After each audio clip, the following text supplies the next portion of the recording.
clues and Easter eggs to previous seasons of Power will always be rife as we get into the later stages of Power Book 2 Ghost, and throughout the first 3 episodes there have certainly been a few. For example, in episode 1, we saw the famous blue diamond ring return. This was a ring that Mecha promised to Noma, but was implied that he was going to give it to Monet Tejada, although we don't know that for sure because he never mentioned giving the ring to Monet. So in this video, we're going to break down the 5 Easter eggs and clues that you may have missed from Ghost Season 3, Episode 3. But if you're new to the channel, then go ahead and hit the subscribe button, because there will be more ghost theories and breakdowns over the next coming months. Now let's start with Tariq St. Patrick speaking Italian. After brutally murdering the Russian Connect on a side street, we saw Brayden, Effie, and Tariq make their way to an Italian restaurant, where we saw Tariq speaking Italian, which allowed them to get a table without a reservation.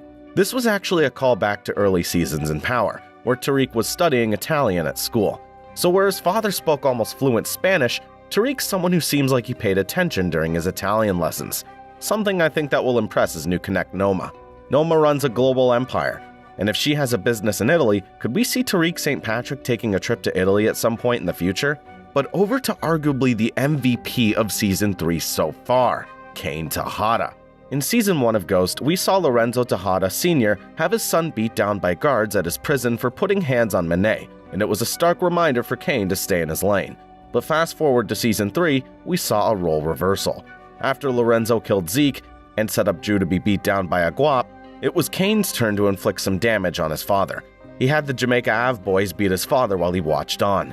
He then stood over his father, reminiscent to what Lorenzo did to him in Season 1.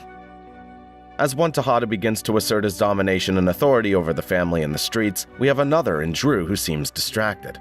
Early in the episode, we saw Drew trying to get over the heartbreak over his former relationship with Everett, who's moved to Oklahoma. As he continues to meet and speak to different men on a dating app, it seems like he's connected with Gordo. The tattoo was an indication that this was Gordo Castillo, who's one of Evelyn's sons, and they get into business with the Tejadas. This could very well end in trouble, and I wouldn't be surprised if this is the body which Kane asked Brayden to deal with to get Drew's head back in the game. In Season 3 of Ghost, it seems like there's a bigger emphasis on law enforcement, and especially Detective Whitman, who really is beginning to get on Monet and Davis's nerves. But Monet may have just handed the keys to her new cell door as she lost her cool and told Whitman that he needs to focus on finding the guap who killed her son, and that certainly raised eyebrows with Whitman. This was news to him and gives him something further to chase.